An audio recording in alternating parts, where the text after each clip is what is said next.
Հայկ Կոնջորյանը, համեցեք։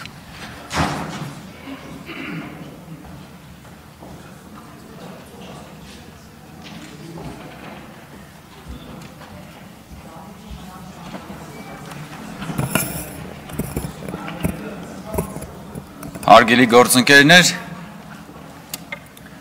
սիրելի հայրենակիցներ, արդեն մի քանի օր մենք քննարկում ենք կառավարության ծրագրի 2020 թվականի կատարողականի մասին զեկույցը, երբեմն տպավորություն է, որ որոշ գործընկերներ ազգային ժողովի այս բարձր ամբիոնը շփոթել են իրենց Facebook-յան պրոֆիլների հետ, ցավոք սրտի, բայց դա իրականություն է եւ դա նաեւ ժողովրդավարության գինն է, որ մենք վճարում ենք եւ պիտի նաեւ ինչ որ իմաստով տիրապետենք բոլորիս նյարդերը այս իմաստով։ Տեսեք, ես նախ կուզենամ մի քանի անդրադարձ կատարել են հիմնական քննարկվելիք բովանդակային հարցին, որոնց մասին խոսեցին իմ գործընկերները, կառավարության ներկայացուցիչները, վարչապետը եւ падգամավորները։ 2020 թվականի գրեթե ամբողջ ընթացքը փաստացի մենք անցել ենք ճգնաժամային կառավարման գործընթացի մեջ։ Մենք բախվել ենք երկու մեծ ֆորս մաժորի հետ, մեկը գլոբալ, մեկը ռեգիոնալ ֆորս մաժոր, եւ երկու դեպքում էլ այդ ֆորս մաժորները իրենց տեմպով, արագությամբ, ծավալներով տասնապատիկ անգամ գերազանցել են մեր հնարավորությունները, մեր գիտելիքները, եւ դա միայն մեր մասին չի, դա ամբողջ աշխարհի մասին է։ Կովիդի ամբողջ գործընթացը, որը որ մեր պետությունն անցել է ըստ էության աշխարհի հետ միասին, չունենալով այդ վիրուսի մասին գիտելիք եւ ըստ էության հնդածս աշխարհի հետ միասին սովորելով իր վարքը, իր կառավարումը իրականացնել այնպես, ինչպես որ թելադրում է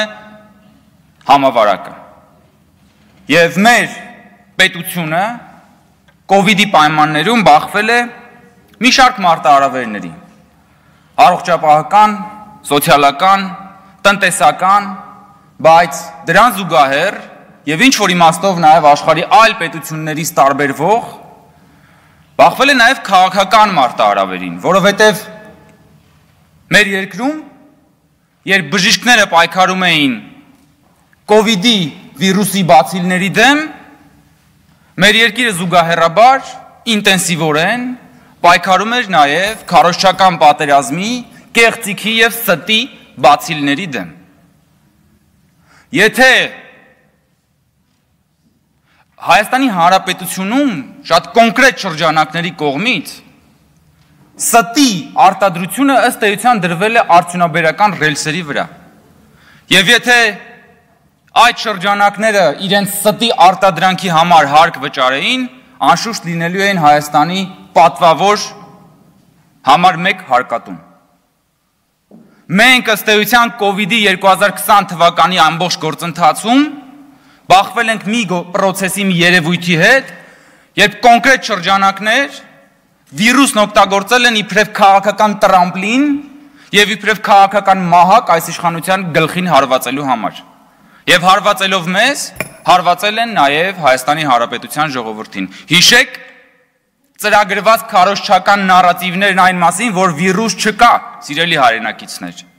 որը ըստ էության ապակողնորոշում էր, բթացնում էր զգոնությունը, որն էլ իր հետևանքով ցավոք սրտի հանգեցնում էր նաեւ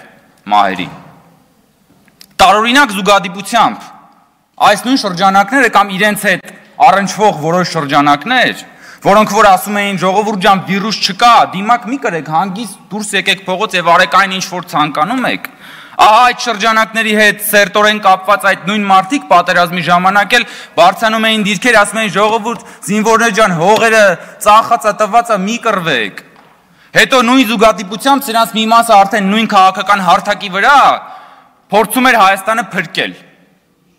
Փրկել էին արդեն կովիդից, փրկել էին արդեն թշնամուց, հիմա պետքա փրկեին։ Ումից պետքա փրկեին։ Մենք մեր այս ամբողջ 2020 թվականի ճգնաժամային կառավարումը ըստ էության անց են կացրել այս հիբրիդային պատերազմի կեղեքիչ այս ճգնաժամի մեջ։ Հիմա այստեղ այս մի քանի օրերին ամենակննարկված հարցերից մեկը ապագայի եւ անցյալի մասին այս դիսկուրսն էր։ Եվ գիտեք, մենք չենք կարող դատապարտել հետևանքները, բայց չզննել պատճառները։ Ես ընդհանրապես չեմ հասկանում այս քաղաքական անտրամաբանությունը, հա։ Սիրելի գործընկերներ, այսօրը երեկվա ապագան էր։ Եվ մենք էլ այսօր վաղվա անցյալն ենք։ Եվ ինչպես որ մեզանից հետո եկող սերունդները մեզ հարցադրումներ են անելու, այնպես էլ մենք հարցադրումներ պիտի անենք մեր նախորդ սերունդներին եւ մեր նախորդ իշխանություններին։ Եվ եթե մենք չենք ուզում այդ պատճառահետևանքային շղթան բացահայտել, մենք որ ուզում ենք, բայց եթե կոնկրետ շրջանակներ չեն ուզում բացահայտել այդ պատճառահետևանքային շղթան, գուցե ինչ-որ շահեր եւ հետաքրքրություններ ունեն այդ շղթայի մեջ։ Այդ դուք բոլորդ սիրում եք նաեւ մեր քննադատները, ովքեր որ մեզ ասում են անցյալից մի խոսեք, շատ են սիրում անցյալով հպարտանալ։ Այսինքն կարելի է անցյալի լավ օրինակները հիշել, բայց անցյալի ձախողումները չի կարելի հիշել։ Կարելի է անցյալից օրինակներ վերցնել, բայց չի կարելի անցյալից խրատներ վերցնել։ Իսկ գուցե նրա համար, որ նրանք, ովքեր ասում են անցյալից խրատներ մի վերցրեք, հենց իրենք են անցյալի այն խրատները, որոնց մենք պիտի նայենք եւ պիտի եզրահանգումներ անենք։ Եվ այդ խրատները այսօր ցանկանում են դառնալ քաղաքական գործոն Հայաստանում։ Հարգելի գործընկերներ, սիրելի հայրենակիցներ, պետությունը անշարժ գույք չէ, որ իշխանությունը նախորդ իշխանությունից գնի արքուվաճառքի պայմանագրով եւ նախորդ իշխանությունը դրանից հետո չունենա որևէ պատասխանատվություն այդ անշարժ գույքի նկատմամբ։ Ես հասկանում եմ, որ նախորդ իշխանությունները կամ դրանց մի մասը գոնե պետությանը վերաբերվել են որպես անշարժ գույք, որը փորձել են բաժանել, վերաբաշխել, բայց դու եւ որպես իշխանություն հեռանալով իշխանությունից կամ հեռացվելով իշխանությունից զրկվում ես ֆորմալ իրավունքներից, բայց պահպանում ես պատասխանատվությունը քո կատարած գործողությունների համար։ Եվ այդ պատասխանատվությունը հարատև է։ Եվ բոլոր նրանք, ովքեր որ նեղսրտում են, որ այդ պատասխանատվության մասին պատերազմի համատեքստում մենք խոսում ենք, ես խորհուրդ եմ տալիս, որպեսզի հանգիստ եւ անվրդով կերպով շարունակեն արդարանալ, իսկ մենք փաստերը ջրի երես ենք հանելու։ Հիմա տեսեք, այս պետության շարունակականության համատեքստում վարչապետը խոսեց բանակցային գործընթացի էվոլյուցիայի մասին։ Եվ մենք այդ ամբողջ էվոլյուցիային, նաև հրապարակային պետության ղեկավարների նախկին հայտարարություններից հասկացանք, որ ըստ էության 20 տարի տեղի է ունեցել մի մեծ աճպարարություն, որ Հայաստանի Հանրապետության նախկին ղեկավարները գալով իշխանության X թեզի շնորհիվ, X թեզի մերժման շնորհիվ, ըստ էության 20 տարի իրականացրել են հենց այդ թեզը եւ հանրությանը մոլորության մեջ դնելով խոցելի դարձրել այն ապագան, որտեղ որ արդեն եկել է պատասխանատվության վճարվելիք գինը տալու ժամանակը։ 20 տարի իրենք վերցրել են, իրենք կատարել են գործողություններ, որոնց փակվելիք հաշվի մասին ժողովուրդը բացարձակապես տեղյակ չի եղել։ Եվ հիմա այս մարդիկ եկել այստեղ իրենց այստեղ եւ այս դալիճից դուրս իրենց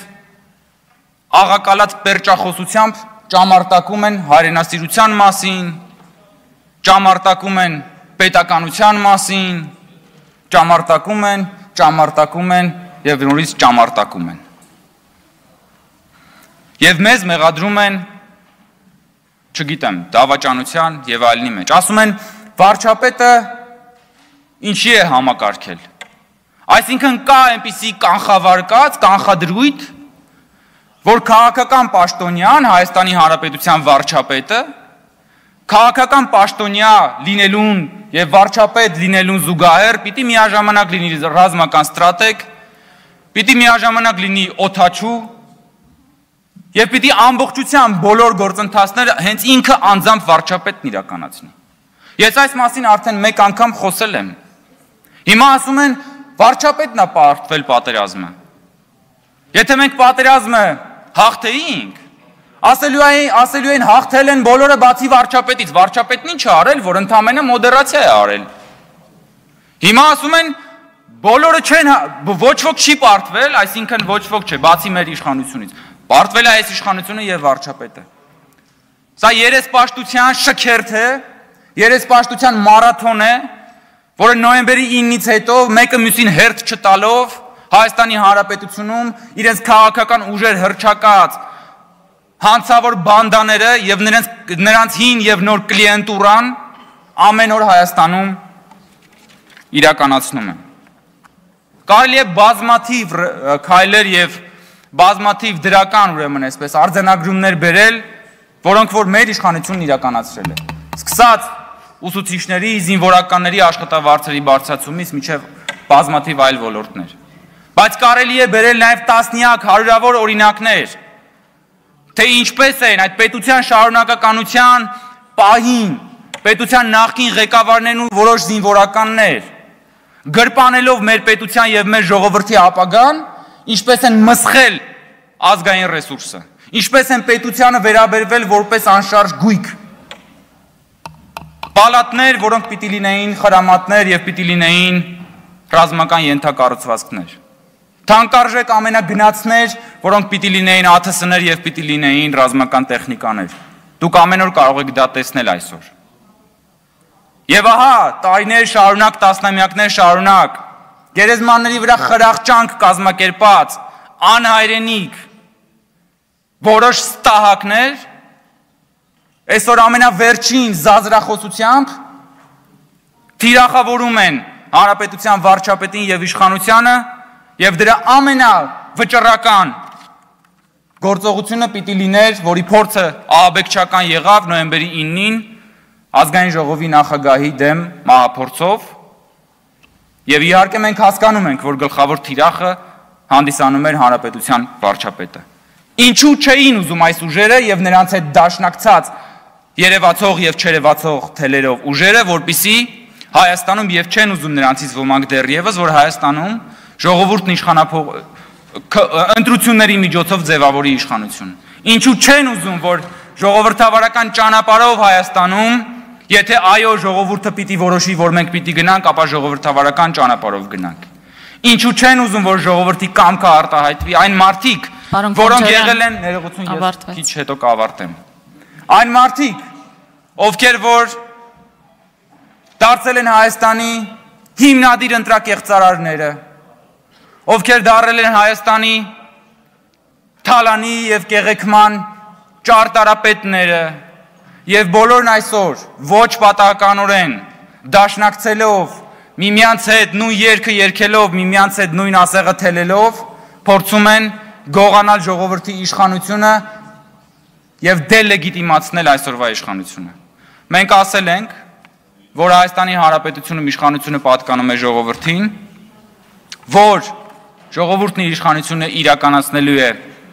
սահմանադրությամբ իրեն լիազորված իրավունքների շրջանակներում եւ հենց այդ իրավունքների իրացման ճանապարհով է, որ ժողովուրդը կերտելու է հենց իր այն ապագան, որի մասին մի քանի օր այս դալիճում խոսվում էր։ Եվ այո, մենք ծափահարում ենք Հայաստանի եւ Արցախի պայծառ ապագային։ Եվ բոլոր նրանք,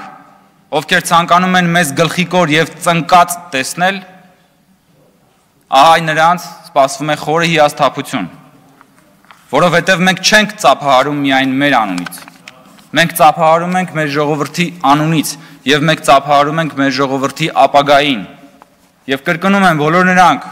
ովքեր ուզում են մեզ եւ ուրեմն մեր ժողովրդին տեսնել ծնկած,